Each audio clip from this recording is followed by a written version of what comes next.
du deck qui, avant on appelait la ratata celle d'invoqueur, et aujourd'hui c'est celle-là. Donc elle va pouvoir taper un nombre de fois correspondant au nombre de Z, si je dis pas de bêtises. En tout cas, ça va burn en fonction du nombre de Z et vous allez enlever des Z pour pouvoir taper plusieurs fois.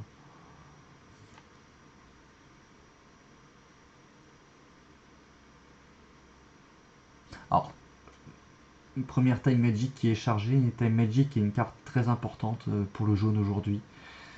De plus en plus aujourd'hui, on va dire, parce que des cartes qui ont réplique, c'est de plus en plus fréquent, autant dans le bleu que dans le jaune. Et même le rouge. Et je vais même dire, et même le noir. Non, non, c'est vrai que la réplique, maintenant, ça commence à être, en tout cas, des mécanismes de cartes qui se redressent. Même Gogeta qui va redresser ses tapeurs. Et ben finalement, on se rend compte que Time Magic devient certainement le meilleur contre jaune pour, limiter la casse, en tout cas sur les grosses battles.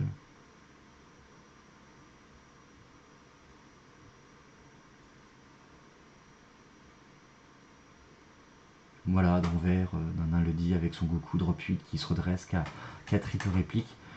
Bon bah voilà, prends Time Magic, il tape une fois, voilà, c'est fait, la menace est gérée. En tout cas, la menace d'attaque est faite.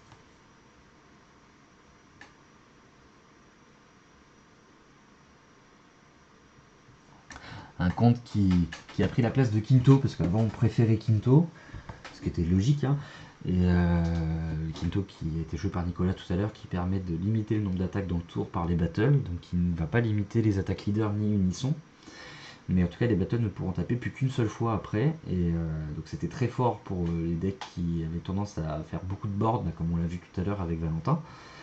Mais aujourd'hui, on est quand même sur des grosses cartes qui sont posées pour 2-3 énergies, qui vont justement avoir la capacité de se redresser, de retaper plusieurs fois, voire 4 énergies, enfin bref, suivant les decks. Et Time Magic, c'est des réponses parfaites finalement pour aller gérer ces menaces. Et c'est aussi une défense qui peut être utilisée au point de vie. Donc quand vous voulez éviter des doubles frappes ou des critiques, bah, des fois c'est peut-être mieux de prendre le point de vie directement dans la main que de le laisser s'envoler. Encore plus si la carte elle a la possibilité de se redresser.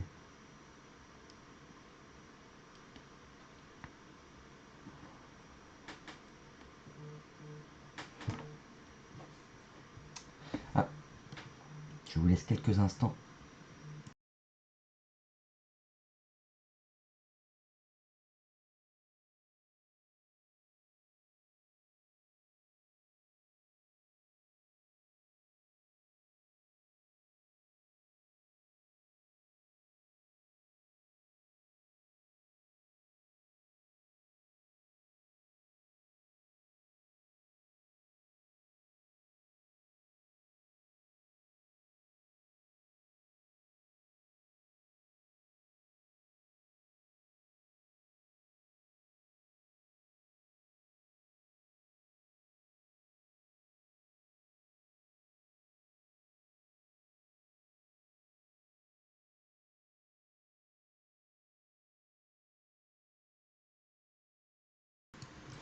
Me revoilà. Donc Enzo me confirme 60 joueurs exactement.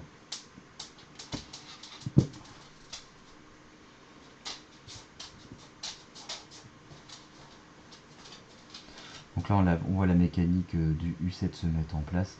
Donc là il a utilisé en combo une carte U7, ce qui lui a permis de piocher un. Et la deuxième carte U7, si elle est mise également en combo et que vous avez un U7, vous allez piocher un. Vous ne pouvez pas prendre deux cartes identiques pour faire cet effet, en revanche.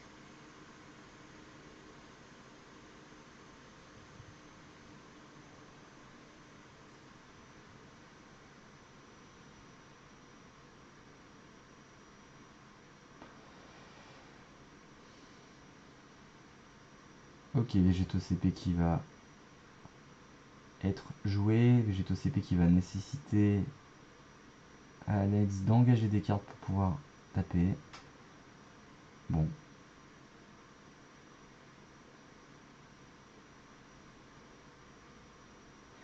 Du coup, il aura choisi de faire l'effet. On engage le Goku. Donc ça, c'était un moteur de kill avant ce qu'on appelait le moteur de kill de burn, donc de pouvoir aller attaquer les points de vie, parce qu'en fait ça va vous demander, en tout cas la secrète qui est, la SR Goku Ultra Instinct qui a été jouée là pour 1, si elle est engagée, elle va demander à votre adversaire de placer une carte de sa main dans ses PV.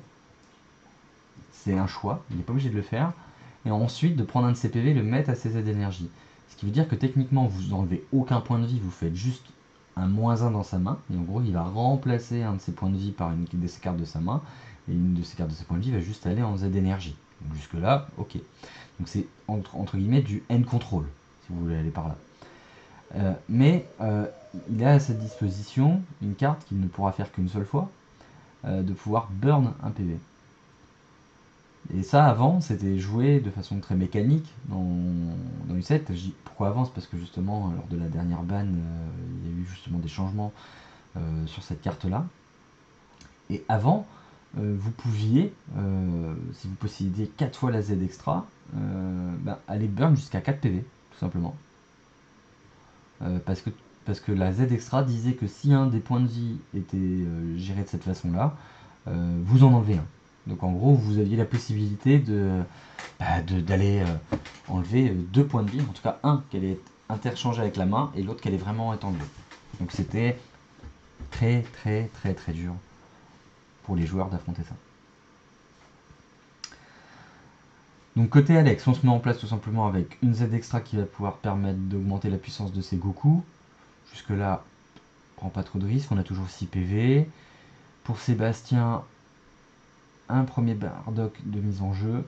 Je vois pas du tout encore où va Sébastien. Hein, c'est vrai que là, à part vous dire que là il s'éveille.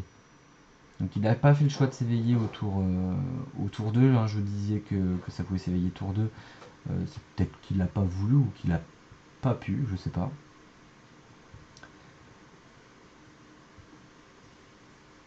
Donc là il a détapé l'énergie. Il va pouvoir aller gérer une carte en mode inertie avec l'effet de son gorille.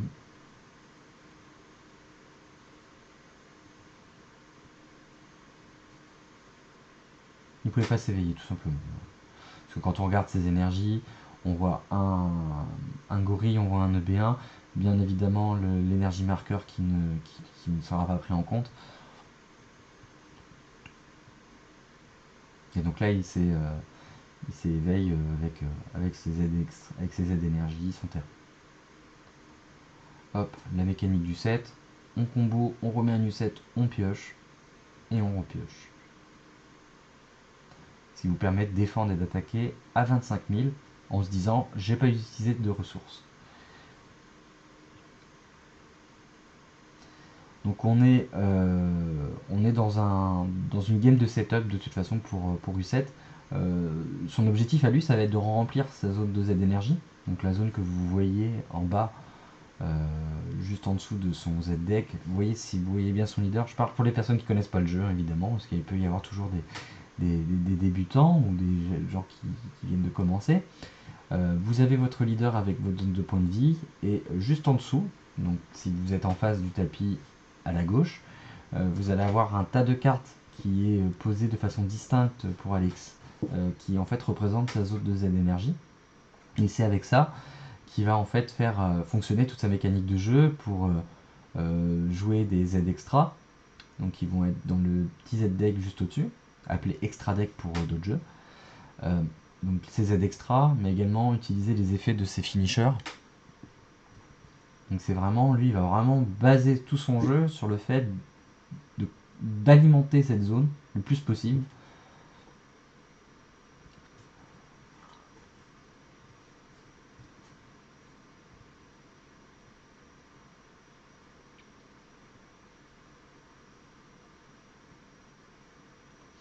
Alors on arrive sur les tours 4. Faut savoir que là c'est intéressant de voir ce match-up jaune, parce que il y a deux cartes même qui dans le jaune ne sont plus autorisées, et qui sont des cartes qui pourtant étaient très représentées déjà dans tous les decks jaunes pour couleur, la carte couleur contre contre, et beaucoup dans U7 pour Bergamo, et ces deux cartes qui maintenant on n'a plus le droit de jouer. Et c'est intéressant parce que c'est c'était souvent ce qui permettait à jaune d'aller chercher les parties. Vous posez une attaque finale à votre adversaire, l'adversaire contre, et vous faites couleur contre contre, et du coup bah, vous annulez le contre adverse, et l'attaque elle continue, et là vous pouvez déployer tout votre jeu, et gagner. Et Bergamo, c'était un petit peu dans la même dynamique, sauf que ça permettait d'engager les énergies adverses de façon à interdire les possibilités de défense de votre adversaire. Et ces deux cartes-là sont interdites, et on va voir comment un jaune contre jaune s'en sort. Parce que c'est des decks qui en général ont des bonnes défenses, qui ont des moyens d'attaque qui sont beaucoup plus basés justement sur des cartes clés comme le drop 6 que vous êtes en train de voir en jeu là. Et, et finalement c'est la question du comment ils vont réussir à se tuer, sachant que c'est des decks qui font beaucoup de ressources, et surtout dans cette comment dire, deadline de 35 minutes. Parce que je dis pas que la partie ne peut pas se terminer, mais en 35 minutes ça va être dur pour ces deux joueurs. Donc est-ce qu'on va être au time, ou est-ce qu'ils vont nous sortir une secrète du chapeau qui va tout changer? Mais ça c'est le gros risque finalement quand on joue jaune aujourd'hui, ne plus avoir accès à ces cartes là. Le deck entre guillemets il va pas perdre, mais il va pas gagner. C'est une des remarques d'ailleurs qu'on s'est faite nous dans l'équipe, c'est la capacité d'aller gagner avec le jaune aujourd'hui, et en combien de temps.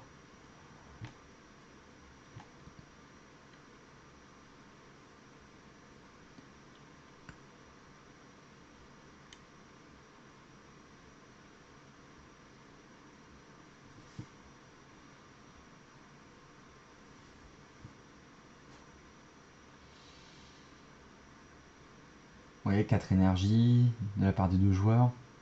Les points de vie sont plutôt intacts. C'est ça qui fait peur, hein. C'est qu'on est toujours à 5-6 PV de chaque côté, ça bouge pas trop. Bardock est mal. Alors je veux bien te faire confiance, hein. En soi, quand je vois le board U7, il y en a un, pas côté Bardock. Je sais pas quelle dynamique effectivement il faut que Bardock ait pour être devant.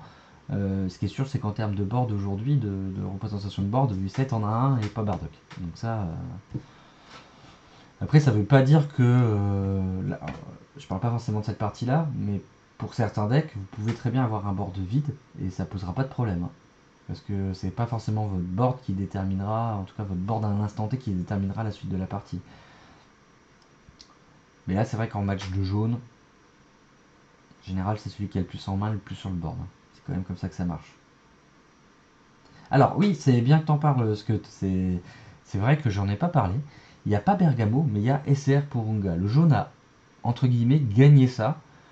Et je pense que c'est obligatoire pour le jaune d'avoir cette secrète maintenant, vu qu'il n'a plus accès à ces deux autres cartes que je vous ai citées. Je pense qu'un jaune sans ça, finalement, il a vraiment du mal à clôturer ses parties. La SR Pohunga, qui est une nouvelle SR de la BT24, qui est jouable autant dans les leaders verts que dans les leaders jaunes. Donc ça, c'est quelque chose que j'adore, d'avoir des cartes qui sont polyvalentes à des couleurs comme ça, et je trouve ça donne de la profondeur de jeu plutôt que des mono SCR jaune, bleu, etc. J'aime bien cette profondeur de jeu que vous pouvez avoir avec ces cartes-là. Et elle va permettre trois effets. Un premier que j'affectionne, pour ceux qui me connaissent déjà un petit peu, qui va permettre de défausser 3 l'adversaire. Enfin, je dis 3. Pour mieux expliquer la carte, vous avez accès à 3 effets. Et vous pouvez activer chacun des effets jusqu'à 3 fois. Mais, même là, je pense qu'encore, c'est encore un peu perdu ce que je vous dis. En gros, vous avez 3 effets, vous avez 3 activations principales, et vous pouvez choisir donc 3 fois un effet. Mais vous pouvez choisir 3 fois le même, comme 3 différents. Vous pouvez pas faire 9 fois un effet, ça c'est. Enfin, vous pouvez pas faire 9 effets évidemment. Mais en gros, vous pouvez dire bah, je fais défausser 3 et je fais piocher 3. Ou alors, vous pouvez dire je t'engage 3 énergies et puis enfin bon là je vois que la game est terminée donc terminé. Donc vous pouvez aussi dire j'engage 3 énergies. Fini Seb qui se coupe. D'accord, donc Seb qui décrète qu'il est beaucoup trop mal engagé dans la partie, il peut faire scoop. Dommage. Dommage parce que finalement on n'aura pas vu grand chose de ce Bardock, on aura vu s'éveiller, poser 2-3 battles et c'est tout. Bon, j'imagine que c'est deux copains qui savent très bien où ils vont et ils se sont dit bon on va pas perdre plus de temps, c'est foutu. Ah non, warning. Game lost. Pire. Pire que ça. Le problème quand je parle comme ça, c'est que je regarde pas ce qui se passe. Donc, c'est une game lost. Alors, de la part de qui? Vous avez l'air d'avoir plus d'infos que moi.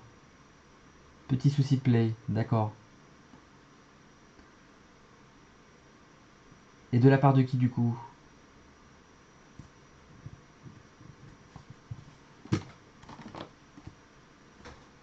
Bon, en attendant d'avoir les réponses par le chat qui est un petit peu nos agents du direct,